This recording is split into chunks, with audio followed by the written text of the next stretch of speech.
우리 사랑하는 성도 여러분, 여러분은 최근에 혹시 하나님께 실망하신 적은 없으십니까? 제가 좋아하는 찬양 가운데 오신실하신 주님이라는 찬양이 있습니다. 여러분 가운데서도 좋아하시는 분들이 계실 것입니다. 그 찬양의 첫 소절이 이렇게 시작됩니다. 하나님 한 번도 나를 실망시킨 적 없으시고 언제나 공평과 은혜로 나를 지키셨네. 우리 하나님은 언제나 공평과 은혜로 나를 지키십니다. 그런데 가끔 우리의 마음에는 그 하나님 앞에 실망스러운 적이 있곤 합니다. 제가 알고 있는 한 자매의 이야기를 좀 나누기를 원합니다. 이 자매는 정말 믿음 좋은 부모님 밑에서 정말 사랑받고 아름다운 신앙생활을 했습니다. 본인 역시 하나님을 잘 믿었고 하나님을 굉장히 사랑했던 신실한 그런 자매였습니다.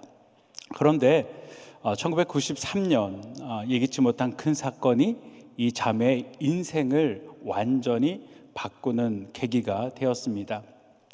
1993년 서울에서 출발해 부산으로 향하던 기차가 있었는데 이 기차가 부산에 거의 다다랐을 때 구포역에서 갑자기 지반이 무너지면서 앞에 두 객차는 그 지반으로 곤두박질 치고 뒤에 있던 객차들이 탈선을 하면서 약 78명의 사망자가 생겼고 198명의 부상자가 생기는 큰 사건이었습니다. 여러분 가운데 그 사건을 기억하고 계시는 분들도 계실 것입니다. 그런데 불행한 사건은 그 사망자의 명단 가운데 이 자매의 아버지가 계셨다라는 것입니다. 이 자매는 그 소식을 듣고 너무나도 충격을 받고 슬픔에 잠기며 하나님 앞에 이런 질문을 드렸습니다. 하나님이 정말 살아 계시다라면은 어떻게 내 인생 가운데 이런 일이 생길 수 있습니까? 하나님께서 너무나도 사랑하신데 우리 아버지가 얼마나 하나님을 신실하게 잘 믿었는데 그걸 하나님께서 아시면서 내 사랑하는 아버지를 한순간에 이렇게 데려가실 수 있습니까? 라는 질문을 던졌습니다. 근데 하나님께서는 그 자매의 질문에 아무런 답도 해주지 않으셨습니다. 자매는 교회를 떠났고 7년이라는 시간 동안 방황의 시간을 보냈다고 합니다. 자매를 사랑하던 자매를 향해서 엄마의 소원이다 라고 이야기하면서 사랑의 불꽃 한국의 GSGL TD를 참석할 것을 이야기를 했습니다. 자매는 방황 끝에 엄마의 소원이다 라고 이야기를 듣고 그곳에 참석하게 되었습니다. 저는 그곳에서 그 자매를 만났습니다. 여러분, 성경에서 고난하면 제일 먼저 생각나는 인물이 누구입니까? 다들 욥이다라고 이야기를 하죠. 우리 욥기서 1장 1절은 욥에 대해서 이렇게 이야기를 하고 있습니다. 우리 욥기서 1장 1절 한번 같이 읽겠습니다. 시작. 우스 땅에 욥이라 이름하는 사람이 있는데 그 사람은 순전하고 정직하여 하나님을 경외하며 악에서 떠난 자더라. 욥이 있는데 그 사람은 정말 온전하고 순전하고 정직하고 하나님을 경외하고 악에서 떠난 자다라고 이야기합니다. 정말 전 인격적으로 하나님 앞에 순결했던 욥, 그리고 사람과의 관계에서도 굉장히 정직했습니다. 그리고 굉장히 관계가 좋았던 그런 욥입니다. 그리고 하나님을 경외하였고 무엇보다도 악과 거리를 두었던 정말 건강한 신앙인이었죠. 여러분, 이런 욥의 인생 가운데 어떤 일만 있어야겠습니까? 이 인생이 형통한 인생, 하나님 앞에 복받는 인생이 되어야지 된다라고 여러분 생각하지 않으십니까? 그러나 이 욥에게도 여러분 고난은 예외가 아니었습니다. 욥은 한순간에 그의 재산과 자녀, 심지어 그의 건강까지 다 잃어버리게 되었습니다. 사람들이 욥기서를 읽으면서 왜 의인이 고난을 당하는지에 대한 의심을 품게 됩니다. 그리고 그 답을 찾기 위해서 욥기를 계속 읽어가지만 욥기는 전혀 그 답을 우리에게 얘기해 주지를 않습니다. 욥뿐만이 아니고 우리가 요셉의 인생을 보아도 또 다윗의 인생을 보아도 당시 그들은 도무지 그들이 당하는 어려움을 이해할 수 없는 수많은 일들을 겪게 되었습니다. 요셉은 하나님의 비전, 하나님의 꿈을 꾸었던 자입니다. 그런데 그 요셉이 형들의 미움을 받고 애굽의 노예로 팔려가죠. 그것도 모자라서 감옥에 갇히는 인생이 되어집니다. 약 13년의 시간 동안 이 요셉은 어쩌면 버림받은 그런 인생을 살아갔습니다. 여러분, 다윗의 인생은 어떻습니까? 다윗이 한 번이라도 내가 이스라엘의 왕이 되었겠다라고 꿈꾼 적이 있었습니까? 단 한 번도 다윗은 그런 꿈을 꿔본 적이 없습니다. 하나님께서 일방적으로 사무엘 선지자를 다윗에게 보내었고 다윗에게 기름을 부었고 그가 앞으로 왕이 될 것이다 라고 이야기를 하였습니다. 그런데 그 다윗의 인생 15년 동안 다윗은 광야 가운데 어려운 고난의 시간을 보내게 되었던 것이죠.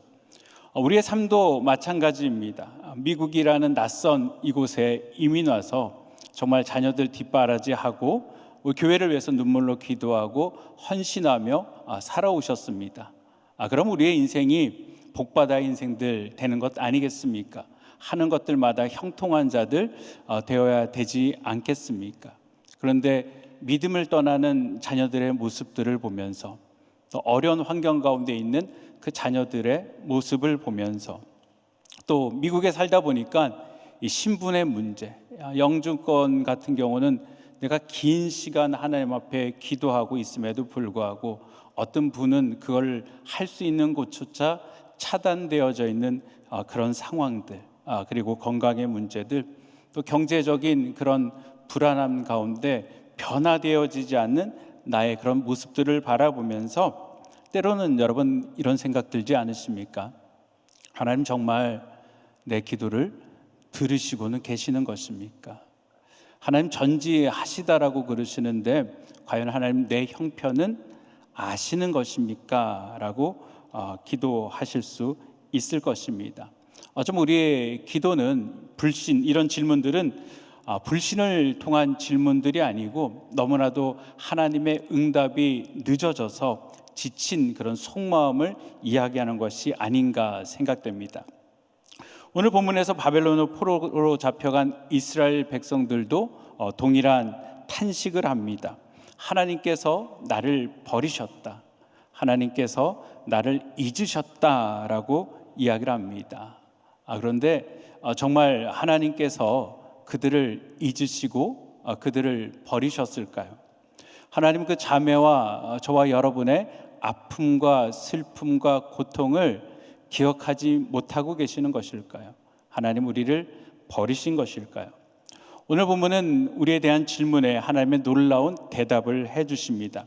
우리 다 같이 다시 한번 오늘 본문 14절부터 16절을 한번 합독하도록 하겠습니다. 천천히 저를 따라와 주시길 바랍니다. 시작. 오직 시온에 이르기를 여호와께서 나를 버리시며 주께서 나를 잊으셨다 하였거니와 여인이 어찌 그 젖먹는 자식을 잊겠으며 자기 태원에서 난 아들을 긍휼히 여기지 아니하겠느냐. 그들은 혹시 잊을지라도 나는 너를 잊지 아니할 것이라. 내가 너를 내 손바닥에 새겼고 너의 성벽이 항상 내 앞에 있나니. 아멘. 여러분, 하나님의 대답은 너무나도 명료합니다. 여인이 어찌 그 젖먹는 아이를 잊을 수 있겠느냐라는 것이죠. 여인이 어찌 그 태에서 난 자녀를 긍휼히 여기지 아니하겠느냐라는 것입니다.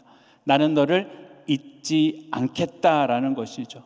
내가 너를 나의 손바닥에 새겼고 너의 성문이 항상 내 앞에 있다. 너희들 앞에는 무너진 성문이지만 나는 여전히 너희들을 바라보고 있다라고 하나님께서는 말씀하고 계십니다. 여러분, 여인은 절대 자녀를 잊을 수 없습니다. 잊어버릴 수 없습니다. 아기를 살리고 죽은 어느 여인의 감동적인 실화가 있습니다. 2008년 중국의 수잔성에서 대지진이 일어났을 때 일입니다. 구조대가 건물에 무너진 잔해에서 한 여인의 시신을 발견하게 됩니다. 이 여인은 무릎을 꿇고 손을 바닥에 대고 자신의 등으로 건물의 잔해를 다 떠받친 채로 죽어 있었습니다. 근데 놀라운 것은 이 여인의 무릎과 팔 사이 그 공간에 한 아이가 발견된 것입니다. 여인의 몸은 이미 차갑게 굳어 있었지만 다행히 이 아이는 생명이 있었습니다. 지진 날 때 이 어머니가 이 아이를 몸을 다 바쳐 살렸던 것입니다. 아이를 담은 담요 위에 메시지가 기록된 전화기, 핸드폰이 하나 있었습니다. 그리고 그 내용은 다음과 같습니다. 너무나 사랑하는 내 아가, 만약 내가 살게 된다면은 이것만은 기억해 두길. 엄마는 너를 사랑한단다. 여러분, 이것이 바로 어머니의 사랑입니다. 여인은 결코 자식을 잃어버릴 수가 없습니다. 여인은 결코 자식을 포기하거나 버릴 수가 없습니다. 자신의 목숨보다 더 중요한 것이 여러분 자녀들의 목숨이 아니겠습니까? 내 목숨을 바쳐서라도 구할 수 있다라면 구하는 것이 내 자녀들의 생명이 아니겠습니까? 그런데 정말 그런 일은 없겠지만 만에 하나 어떠한 여인이 그 자녀를 버린다 할지라도, 잃어버린다 할지라도 하나님은 분명하게 말씀하십니다. 나는 절대 잃어버리지 않겠다라는 것이죠. 나는 절대 너희를 버리지 않겠다라고 하나님께서는 말씀하고 계십니다. 하나님께서 성경에서 잊지 않는다라고 말하는 것은 단순하게 기억한다라는 의미가 아닙니다. 하나님께서 잊지 않고 기억하신다라고 말씀하시는 것은 행동하시는 기억입니다. 하나님은 단지 우리를 떠올리시는 분이 아니고 여러분 우리를 위해 일하시는 분이심을 믿으시길 바랍니다. 우리 다 같이 창세기 8장 1절 말씀을 함께 읽도록 하겠습니다. 시작. 하나님이 노아와 그와 함께 방주에 있는 모든 들짐승들과 육축을 권념하사 바람으로 땅 위에 불게 하심에 물이 감하였고, 하나님이 노아를 기억하시고 그 안에 생물들을 기억하셨습니다. 방주에서 약 1년이 넘는 기간 동안에 그들이 그 가운데 있었죠. 하나님께서 그곳에 그들이 있지라고 하나님께서 단순하게 떠올리신 것이 아니다라는 것이죠. 하나님께서는 그 다음 단계 그들의 물이 줄고 땅이 드러나는 회복의 역사를 그들을 기억하시며 행하신다라는 것입니다. 그래서 하나님께서는 바람을 불게 하셨고 그 물이 점점 없어지게 하셨다라는 것입니다. 기억하시는 하나님께서는 행동하시는 하나님이신 줄 믿으시기를 바랍니다. 우리 출애굽기 2장 24절에도 마찬가지로 같이 한번 읽어보겠습니다. 시작. 하나님이 그 고통 소리를 들으시고 아브라함과 이삭과 야곱에게 세운 그 언약을 기억하사. 아멘. 하나님이 이스라엘 백성의 그 고통 소리를 들으시고 그 조상과의 언약을 기억을 하셨습니다. 그리고 하나님께서 기억으로만 끝난 것이 아니고 이제 드디어 그들의 출애굽의 사건에 직접 개입하셔서 그 일들을 이루셨다라는 것입니다. 하나님께서 여러분 우리를 기억하신다라는 것은 단순히 떠오른다라고 생각하지 마시기를 바랍니다. 하나님께서 기억하시는 것은 여러분 하나님의 행동의 신호입니다. 하나님께서 기억하셨을 때 무엇인가 바뀌기 시작합니다. 그것이 노아의 홍수였고 이스라엘 백성들의 출애굽이었습니다. 여러분의 삶 가운데도 여전히 우리 하나님께서 기억하고 계시기에 분명한 변화가 여러분 회복이 있을 줄 믿으시기를 바랍니다. 우리 하나님께서는 기억하시면서 행동으로 옮기시면서 이렇게 고백을 하십니다. 내가 너를 내 손바닥에 새겼고 너의 성벽이 항상 내 앞에 있느니라. 이사야가 살던 시대의 노예들은 자신의 주인의 이름을 손바닥에 새기곤 하였습니다. 하나님께서는 이스라엘 백성들의 노예가 아니고 주인임에도 불구하고 자신이 노예가 된 것처럼 내가 너희의 이름을 내 손바닥에 새겼다라고 말씀을 하고 계십니다. 여러분, 하나님의 손바닥에 새겨진 이 이름은 단순한 문신이 아닙니다. 여러분, 하나님의 손바닥에 새겨진 이것은 하나님의 상처입니다. 그것은 영원한 상처입니다. 십자가에서 예수 그리스도께서 저와 여러분을 위하여서 손에 박히신 그 못자국의 상처가 새겨진 이름입니다. 로마서 5장 8절은 하나님의 사랑을 이렇게 이야기합니다. 우리 같이 한번 읽어보겠습니다. 시작. 우리가 아직 죄인 되었을 때 그리스도께서 우리를 위하여 죽으심으로 하나님께서 우리에게 대한 자기의 사랑을 확증하셨느니라. 우리가 죄인 되었을 때, 우리가 아무에게도 인정받지 못하는 그 순간에 우리 하나님께서 우리를 기억하시고 예수 그리스도를 죽으심으로 말미암아 하나님의 사랑을 확증하셨다라는 것입니다.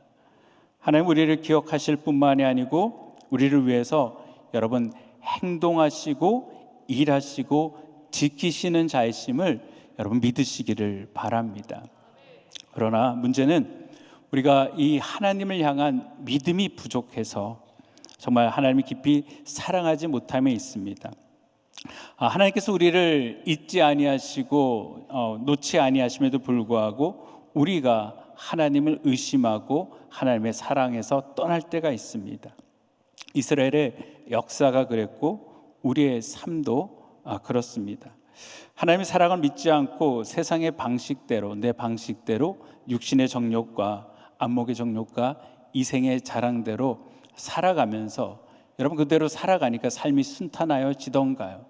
그대로 살아갈 때 어려움과 힘든 가운데 낭망하게 되는 것이죠. 그럴 때마다 하나님께서는 호세아 선지자의 이야기를 하시면서 음녀 고멜처럼 끊임없이 하나님을 떠나도 하나님은 저와 여러분을 잊지 아니하시고 찾아오시는 하나님이시다라는 것이죠. 탕자의 아버지처럼 속이 상하여도 여전히 우리를 기다리시는 그 하나님, 우리가 하나님께로만 조금만 다가가면은 우리 하나님께서 달려오시고 우리를 안으시고 품어주시는 분이 우리 하나님이시다라고 말씀하십니다. 그러면서 우리에게 분명하게 말씀하시죠. 설령 여인이 자식을 잊는다 할지라도 나는 결코 너를 잊지 않겠다라고 말씀하고 계십니다. 사랑하는 성도 여러분, 이스라엘 백성들은 범죄자였습니다. 하지만 그들을 하나님께서는 잊지 아니하시겠다라고 말씀하시면서 버리지도 아니하시겠다라고 말씀하고 계십니다. 분명한 죄를 범한 그들을 바라보시며 하나님께서 이렇게 말씀하시며 내가 너와 함께하며 너를 회복하겠다라고 분명하게 말씀하시는 그 하나님이 오늘 이 땅을 살아가면서 이유 없이 당하는 그 어려움 앞에 처해 있는 저와 여러분을 우리 하나님께서 외면하실까요? 하나님 말씀대로 순종하며 살아가며 당하는 그 어려움과 힘든 상황 가운데 여러분 과연 우리 하나님께서는 저와 여러분들을 그대로 그 환경 가운데 내버려 두실까요? 결코 하나님은 내버려 두지 아니하십니다. 하나님께서는 그들을 회복시키겠다라고 말씀하시면서 우리가 읽었던 본문 17절과 19절에 구체적으로 하나님께서 어떻게 그들 가운데 행하시겠다라는 것을 말씀하십니다. 내 자녀들이 속히 돌아온다라는 것이죠. 포로지에서 너희들이 돌아와서 하나님의 전을 건축하게 될 것이다 라는 비전을 제시해 주십니다.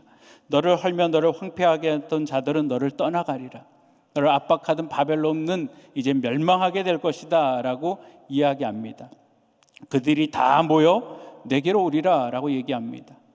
흩어졌던 많은 이스라엘 백성들이 고토로 돌아오고 이스라엘 백성들 뿐만이 아니고 하나님께서는 이 이스라엘 백성들의 그 빛을 통하여서 열방이 주께로 돌아오게 될 것이다 라는 하나님의 비전을 그들 가운데 허락해 주십니다. 신부가 장식물을 몸에 차고 다니면서 자랑하듯 지금은 너희가 마치 아무것도 아닌 인생처럼 바라보고 있지만 너희가 너희 백성들을 자랑스럽게 여길 것이다 라고 하나님께서는 말씀하고 계십니다. 너희에게 하나님의 영광이 회복될 것이다 라고 분명하게 하나님께서는 말씀하고 계시는 것입니다. 그러나 여러분, 문제는 무엇입니까? 하나님께서 분명하게 이렇게 말씀하고 계심에도 불구하고 그들의 믿음이 연약하여서, 우리의 믿음이 연약하여서 하나님의 말씀을 그대로 신뢰하지 못한다라는 것입니다. 이스라엘 백성들이 하나님께서 회복의 말씀을 하고 계심에도 불구하고 이스라엘 백성들은 그 하나님의 말씀 가운데 불신앙하고 낙심하고 하나님 앞에 하나님을 바라보는 것이 아니고 세상을 바라보며 세상 가운데 고개를 숙인다라는 것이죠. 창세기 18장에 보면은 아브라함이 99세가 되고 사라가 80세가 되었을 때 하나님께서 아브라함에게 나타나서 내년 이맘때 사라가 아이를 가지게 될 것이다 라고 이야기합니다. 그런데 이 이야기를 사라가 저기 장막문 뒤에 있는 장막문 입구에서 그 이야기를 듣습니다. 여러분, 사라의 반응이 무엇인지 아십니까? 속으로 웃습니다. 속으로 웃으면서 사라가 이런 생각을 하죠. 내가 노쇠하였고 또 주인도 늙었으니 내게 어찌 낙이 있으리요. 하나님께서 자녀가 있을 것이다 라고 이야기하고 계시는데 그 이야기를 듣고 웃으면서, 아니 하나님, 말이 되는 소리를 하셔야죠. 아이라뇨 가당치도 않습니다 라고 이야기합니다. 그 웃고 있는 사라를 바라보면서 하나님께서 아브라함에게 말씀하시죠. 사라가 왜 웃느냐라는 것입니다. 하나님의 약속을 믿고도 내가 늙었거늘 어떻게 아들을 낳았냐라고 자기 생각을 하냐라는 것이죠. 그럼 하나님께서 무슨 말씀하십니까? 여호와께 능치 못할 일이 있겠느냐라고 질문하십니다. 그러시면서 기한이 이를 때 내가 내게 돌아오리니 사라에게 아들이 있으리라 라고 말씀하십니다. 그런데 우리가 성경을 다 알기 때문에 별로 놀랍지도 않죠. 1년 후에 정말 사라가 자녀를 갖게 되었습니다. 여러분, 그 자녀는 저와 여러분이 너무나도 잘 알고 있는 이삭입니다. 그런데 이 이삭의 이름의 뜻이 무엇인지 아십니까? 이삭의 이름의 뜻이 웃음입니다. 창세기 우리 21장 6절 말씀 다 같이 한번 읽어보겠습니다. 시작. 사라가 가로되 하나님이 나로 웃게 하시니 듣는 자가 다 나와 함께 웃으리로다. 장막문에서 믿음이 없이 사라는 여호와의 말씀을 듣고 속으로 헛웃음을 졌습니다. 그런데 하나님의 신실하심을 통하여서 하나님의 은혜를 경험한 이 사라는 그 헛웃음이 정말 하나님의 역사를 체험한 기쁨의 미소, 환희의 웃음으로 바뀌었던 것입니다. 사랑하는 성도 여러분, 우리 인생 가운데 왜 어려운 문제가 찾아왔는지 우리는 그 답을 다 찾을 수는 없습니다.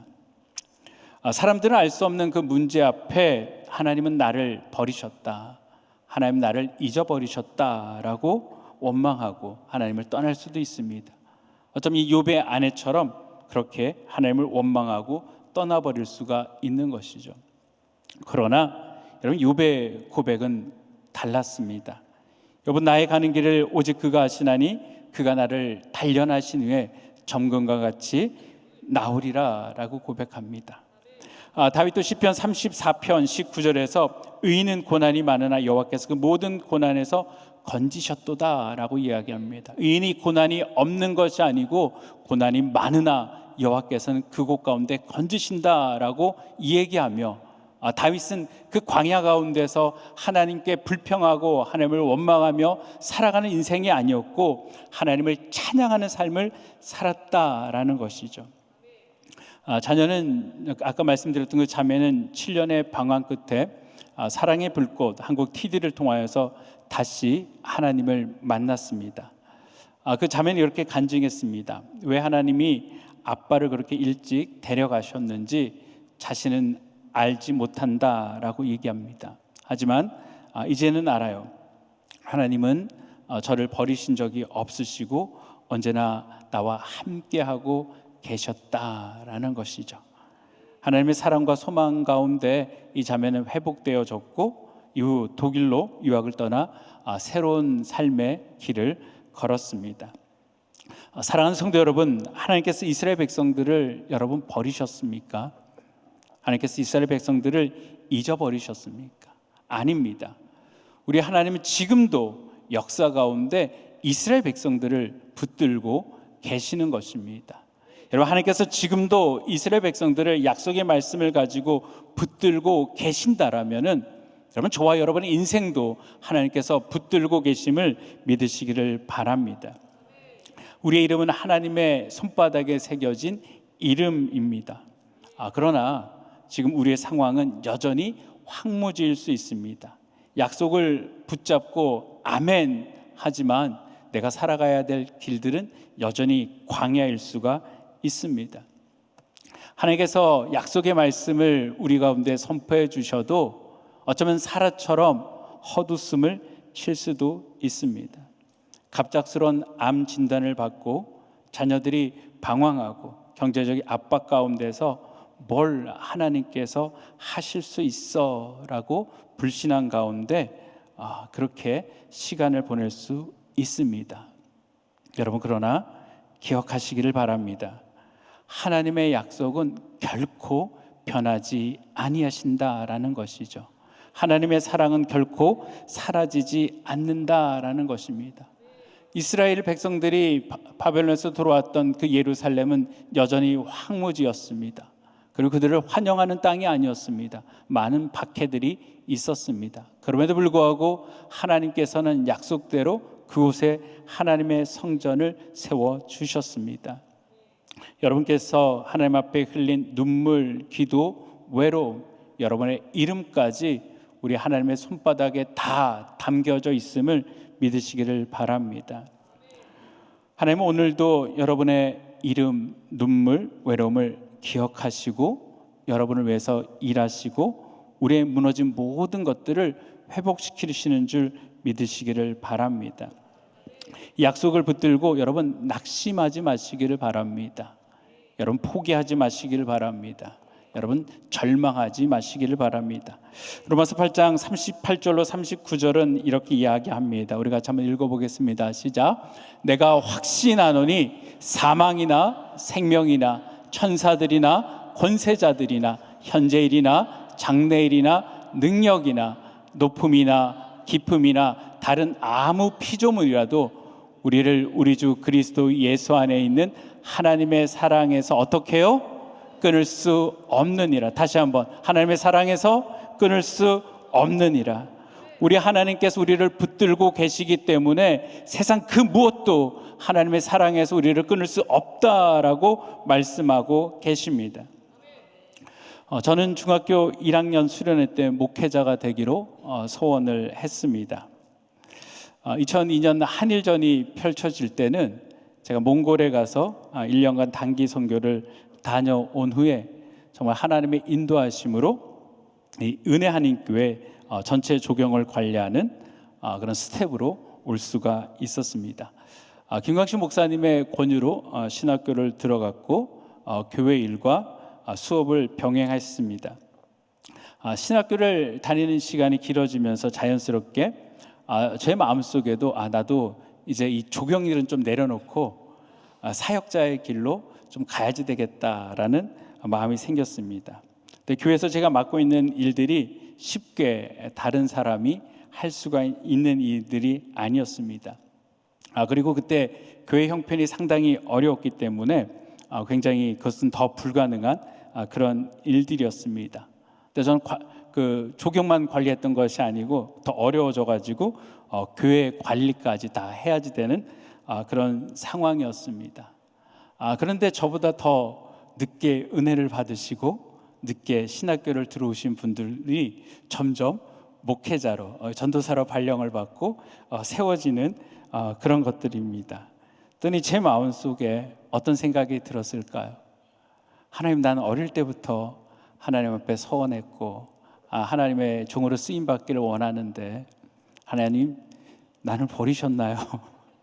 하나님, 나를 잊어버리신 것은 아니신가요? 라는 마음이 들었습니다. 근데 어느 날 우리 신학교 최경남 총장님께서 하와이에 전도사를 청빙한다라는 게 이제 신학교로 들어왔는데 제가 갔으면 좋겠다라고 말씀을 하셨습니다. 처음에 하와이라는 이야기를 들었을 때 저는 전도사가 되면 은혜교회 전도사가 돼야지 된다라고 생각을 했습니다. 은혜교회를 너무 좋아했기 때문에, 또 제가 은혜교회에서 계속 있었기 때문에 여기서 전도사가 돼야지, 다른 데서는 전도사를 생각하지 않았습니다. 그런데 또 하와이라니, 하와이를 들으니까 꼭 뉴베지에 가는 그런 느낌이에요. 이런 영화 대사 있잖아요. 네가 가라 하와이.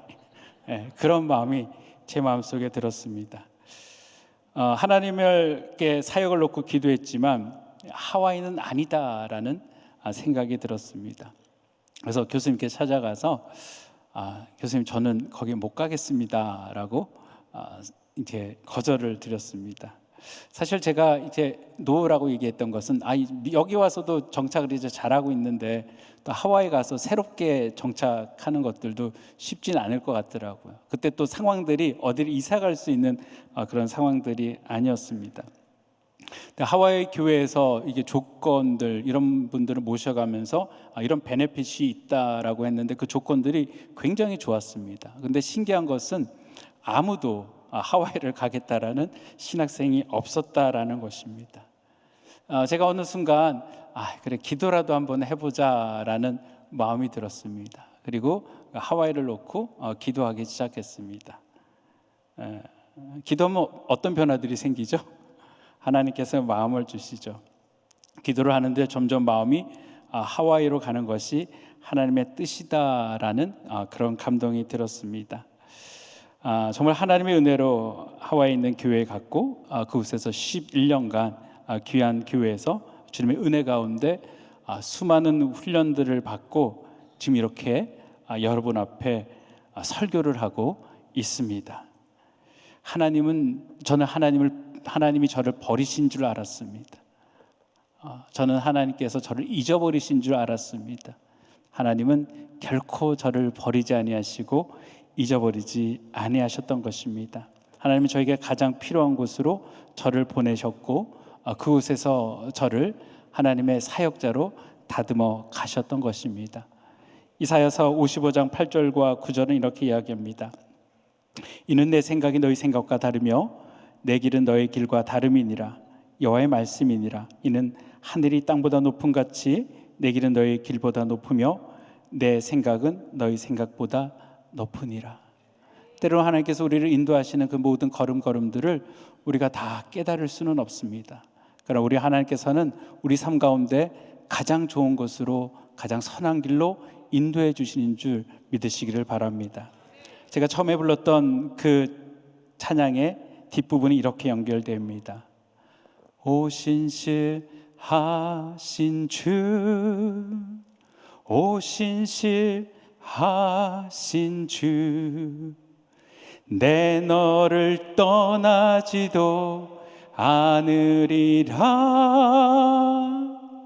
내 너를 버리지도 않으리라.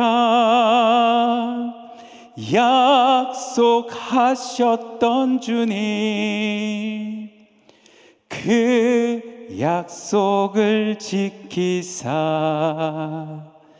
이후로도 영원토록 나를 지키시리라 확신하네. 이후로도 영원토록 여러분을 지키실 줄 확신하네. 아멘. 하나님이 여전히 광야 한가운데 있는 것처럼, 여러분이 여전히 광야 한가운데 있는 것처럼 느낄지 몰라도 여러분, 하나님이 이미 여러분의 회복을 계획하고 계십니다. 여러분의 이름은 하나님의 그 손바닥 가운데 새겨져 있습니다. 하나님께서 그 새겨진 그 손바닥을 가지고 여러분의 길을 인도하시고 계신 줄 믿으시기를 바랍니다.